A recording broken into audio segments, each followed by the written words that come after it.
सोचो आप माइनक्राफ्ट के अंदर नीदर में घूम रहे हो। यार नीदर में घूमता तो कोई नहीं है, सब अपनी जान बचाने के लिए यहाँ वहाँ छिपते रहते हैं, लड़ाइयाँ करते रहते हैं, और तभी अचानक आपको दर्शन हो जाए घास्ट के। तो बताओ आप क्या करोगे? ऑब्वियसली या तो अपनी जान बचाकर भागोगे क्योंकि वो आपके पीछे छोड़ेगा आपके गोले, या फिर आप उसे मारने की कोशिश करोगे अगर आप एक प्रो प्लेयर। अब आप बोलोगे गौरव भाई ये सारी बातें तो बच्चा जानता है, लेकिन आई एम श्योर कि आप ये बात बिल्कुल नहीं जानते होंगे कि माइनक्राफ्ट की दुनिया में घास्ट ही एक ऐसा इकलौता मॉब है जो अटैक करने पर रोता है।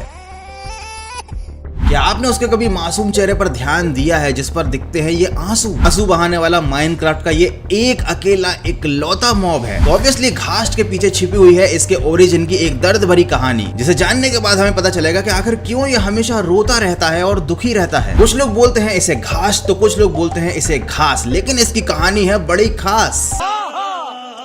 तो आज हम जानेंगे घास्ट की दर्द भरी कहानी and some facts about ghost. So watch this video till the last. तो जल्दी से लाइक का एन्चेंटमेंट कर दो इस वीडियो पे, और इस वीडियो को दे दो कुछ सुपर पावर, क्योंकि शुरू होने वाला है आज का फाड़ू वीडियो।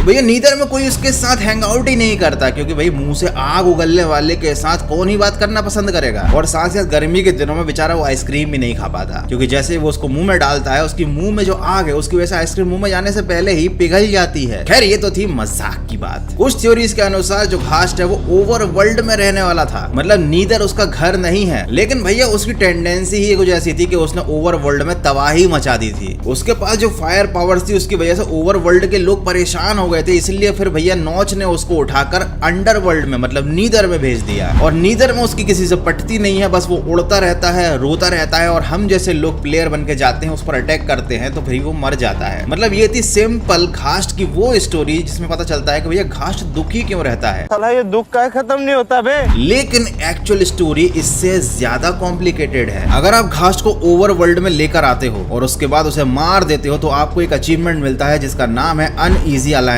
अगर आप अनईजी अलायंस के डिस्क्रिप्शन को पढ़ोगे तो उसमें साफ साफ ये लिखा हुआ है कि आपको घास्ट को सुरक्षित बचाकर होम लेकर आना है, मतलब ओवर वर्ल्ड में लेकर आना है। इसका मतलब समझे दया, घास्ट नीदर में सुरक्षित नहीं है, आपको उसे बचाकर अपने पोर्टल के थ्रू ओवर वर्ल्ड में लाना है, और ओवर वर्ल्ड ही है उसका घर। लेकिन बचाकर लाने के बाद आपको उसे मारना भी है। लेकिन भाई ऐसा क्यों? हाँ तो भाई हम कहाँ पर थे, हम जानने वाले थे घास्ट की एक्चुअल दर्द भरी कहानी। जब आप घास्ट को ओवर वर्ल्ड में लेकर आओगे तो वो उड़ने लगेगा, आसमान की तरफ जाएगा और गायब हो जाएगा, लेकिन आपको उससे पहले उसे मारना ही पड़ेगा। लेकिन अब सवाल आता है कि आखिर क्यों मारे हम उस मासूम से प्राणी को जो हमेशा रोता रहता है?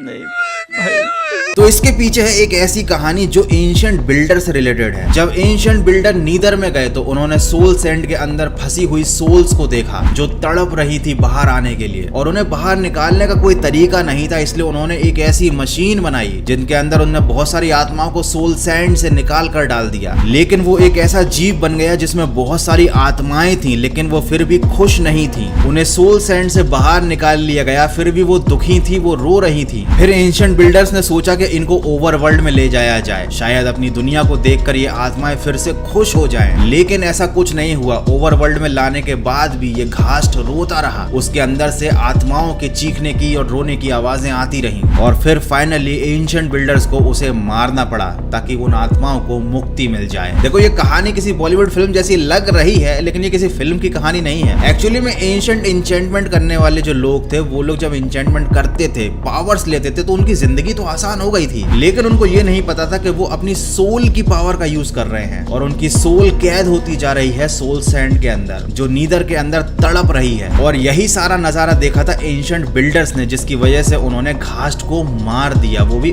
ओवर वर्ल्ड में लाके। लेकिन उसके बाद घास्ट के आंसुओं में जो पावर होती है हीलिंग की, उसके बारे में एंशिएंट इंचेंटर्स को पता चल गया। तो भैया उनके मन में आ गया लालच रोने का, बहुत सारे घास्ट बनाओ और बहुत सारे उनके आंसू इकट्ठे करो। लेकिन एंशिएंट बिल्डर्स ने ऐसा करने से से मना कर दिया क्योंकि वो और ज्यादा आत्माओं और घास्ट को नहीं मारना चाहते थे। लेकिन भैया इंचेंटर्स कहाँ मानने वाले थे, उन्होंने बिल्डर्स को जोर जबरदस्ती करके बहुत सारे घास्ट बनाने पे मजबूर किया। लेकिन बिल्डर्स भी शाणे थे, उन्होंने घास्ट के अंदर एक ऐसी पावर डाल दी कि वो आग के गोले उगलने लगा ताकि वो उन इंचेंटर्स को ही मार दे जो इन्हें बनाने की जिद कर रहे थे। और यही रीजन है कि नेदर के अंदर आपको बहुत सारे घास्ट मिलते हैं लेकिन वो आग उगलते हैं, हमेशा रोते रहते हैं और उन्हें ओवरवर्ल्ड में लाकर मुक्ति दिलानी पड़ती है। और ये थी पूरी कहानी घास्ट की। अब मैं आपको बताता हूँ कुछ ऐसी बातें जो आपने कभी ऑब्जर्व नहीं की होंगी। आपने देखा होगा कि घास्ट के बाद टेनिकल्स होते हैं लेकिन उन टेनिकल्स को आप हिट नहीं कर सकते, छू भी नहीं सकते। अगर आप उन पर टारगेट करते हो, तीर मारते हो, तलवार मारते हो तो वो उनके आर पार निकल जाती हैं। इसलिए अगर आपको घास्ट को मारना है तो आपको उसके इस चौकोर डब्बे को मारना पड़ेगा, उसके टेंकल्स पर कोई असर नहीं होगा। मतलब वो केवल दिखाने की है। दूसरा पॉइंट ये कि अगर घास्ट ने आपकी तरफ फायर बॉल उगल दी और फायर बॉल के आप तक पहुंचने से पहले ही आपने घास्ट को मार दिया तो वो फायर बॉल हवा में ही गायब हो जाएगी, आपको कोई हार्म नहीं पहुंचाएगी। लेकिन कभी कभार ऐसा नहीं भी होता, ये टाइम पे चेंज होता रहता है लेकिन मोस्ट ऑफ द टाइम ऐसा ही होता है जैसा मैंने बताया था। घास्ट की चीख आपको 80 ब्लॉक्स के रेडियस में सुनाई दे सकती है। इसका मतलब वो आपके आसपास ही कहीं है और वो हर 3 सेकंड में एक फायर बॉल शूट करते हैं। लेकिन सबसे अच्छी बात यह है कि ये फायर बॉल आपको ट्रैक नहीं करती और आप चाहो तो इसे डिफ्लेक्ट बैक भी कर सकते हो। इवन दो अगर आप घास्ट के ऊपर हमले भी करते हो तो भी वो आपको टारगेट करके आपके ऊपर फायर बॉल नहीं फेंकता। दिल का बड़ा अच्छा है वो तो जब उसका मुंह आपकी तरफ होगा तब उसकी फायर बॉल का निशाना आपकी तरफ होगा। और अगर आप गलती से अपने पोर्टल के पास हो तो भैया घास्ट आपके पोर्टल की बैंड बजा सकता है, फिर आपके पास वापस ओवरवर्ल्ड में जाने का कोई रास्ता नहीं बचेगा। लेकिन अगर आप लकी और आपका पोर्टल डिस्ट्रॉयड नहीं हुआ है तो आप उसको घास्ट की फायर बॉल से फिर से री इनलाइटन कर सकते हो, मतलब फिर से एक्टिवेट कर सकते हो। लेकिन उसके लिए आपको घास्ट से एकदम परफेक्ट निशाना लगवाना पड़ेगा और ये काफी मुश्किल काम है। इसलिए कहते हैं एक्स्ट्रा फ्लिंट एंड स्टील लेकर ही नेदर में जाना। और अगर आप फ्लिंट एंड स्टील लाना भूल गए तो फिर आपको कैसल ढूंढना पड़ेगा जहां पर आपको स्केलेटन मिलेंगे और वहां पर आपको एक चेस्ट मिल सकती है जहां पर उसके अंदर आपको फ्लिंट और स्टील मिलने की पॉसिबिलिटी होगी। नहीं तो आप हमेशा के लिए नीदर में फंस सकते हो। और सबसे लास्ट में घास्ट की आवाज, ये रोने की जो आवाज है वो एक बिल्ली की आवाज है। जब घास्ट की आवाज की रिकॉर्डिंग चल रही तब एक बिल्ली सोकर उठी थी जो स्टूडियो में ही थी और क्रिएटर्स को उसकी आवाज बड़ी पसंद आई। उन्होंने उस बिल्ली की आवाज को मॉडिफाई करके घास्ट की आवाज बना दिया। तो भैया ये तो थी अपने घास्ट की कहानी जो काफी ज्यादा इमोशनल और डीप थी। मैंने कभी सोचा भी नहीं था कि माइनक्राफ्ट के एक एक कैरेक्टर के ऊपर इतनी मेहनत की गई है। मतलब हर कैरेक्टर की अपनी एक कहानी है, ये पूरी दुनिया है, तभी तो इस गेम का जादू सबके ऊपर चढ़ जाता है। तो यार मुझे कमेंट करके ये जरूर बताना कि आपने माइनक्राफ्ट खेलते टाइम कभी घास्ट को ओवरवर्ल्ड में लाकर मारा है। मैं तो आज ये ट्राई जरूर करने वाला हूँ, आप भी करके देख लेना। भैया गेमिंग तो चलती रहेगी, अपनी पढ़ाई वढ़ाई पे भी ध्यान देते रहना, नहीं तो जैसे घास्ट नीदर में रोता रहता है पढ़ाई न करने के बाद हो सकता है फ्यूचर में आपको रोना पड़ जाए। Anyway this video is not sponsored by any educational app. भैया गर्मी के दिन चल रहे हैं, रसना पियो, चिल करो और जल्दी से वीडियो को लाइक, सब्सक्राइब, शेयर कर डालो। मिलते हैं अगले फाड़ू वीडियो में।